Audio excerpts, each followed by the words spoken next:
2025లో H1B visa సిస్టంలో ఒక పెద్ద గందరగోళం. అసలేం జరిగిందో ఇప్పుడు చూద్దాం. సంవత్సరం మొదట్లోనే టెట్ రంగంలో భారీ లేఆఫ్స్. దాదాపు 1,50,000 మంది ఉద్యోగాలు కోల్పోయారు. ఈ విశ్లేషణలో ఈ గందరగోళం, కొత్త రూల్స్, వాటి ప్రభావం, ఇక ముందు ఏం జరగబోతోందో చూద్దాం. ఒకవైపు లేఆఫ్స్, మరోవైపు వీసా ప్రాసెసింగ్లో విపరీతమైన జాప్యం. చాలామంది నిపుణులు మధ్యలో ఇరుక్కుపోయారు. లాయర్ల ప్రకారం ఇదొక పెద్ద గందరగోళం. ఇండియాలో ఇంటర్వ్యూలు ఉన్నట్టుండి 2026కి మార్చేశారు. ఇదంతా ఒకెత్తైతే సెప్టెంబర్ 19న వచ్చిన ఒక ప్రకటన పరిస్థితిని పూర్తిగా మార్చేసింది. కొన్ని కొత్త H1B వీసా పిటిషన్లపై ఏకంగా $1,00,000 సప్లిమెంటల్ పేమెంట్. అవును, $1,00,000. మరి ఈ ఫీజెవరికి?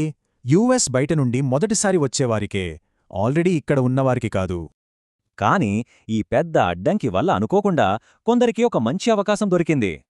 అంటే కొత్తవాళ్లకి $1,00,000 ఫీజు పెట్టడం వల్ల ఉద్యోగాలు కోల్పోయిన H1B వర్కర్స్కి మేలు జరుగుతుందా?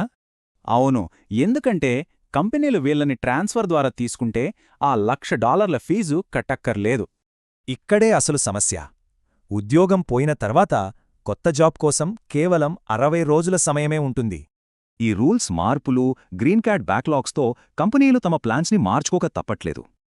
I-140 పిటిషన్లు వెంటనే ఫైల్ చేయడం, గ్రీన్ కార్డ్ ప్రాసెస్ త్వరగా మొదలుపెట్టడం లాంటివి ఇప్పుడు చాలా ముఖ్యం. అసలు ప్రయారిటీ డేట్ అంటే గ్రీన్ కార్డ్ క్యూలో మీ ప్లేస్ అనమాట. అందుకే ఇది ఎంత తొందరగా వస్తే అంత మంచిది. ఈ ఫీజు గొడవ ఇలా ఉంటే H1B లాటరీ విధానంలో కూడా కొన్ని కీలక మార్పులు రాబోతున్నాయి.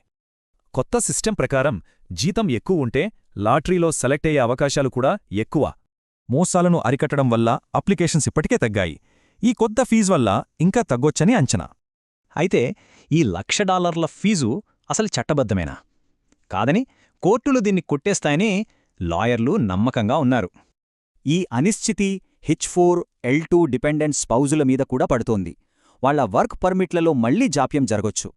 మొత్తం మీద ఈ మార్పులు వ్యవస్థను సరిదిద్దుతున్నాయా లేక అమెరికాకు వచ్చే టాలెంటును అడ్డుకుంటున్నాయా? ఇది పెద్ద ప్రశ్న.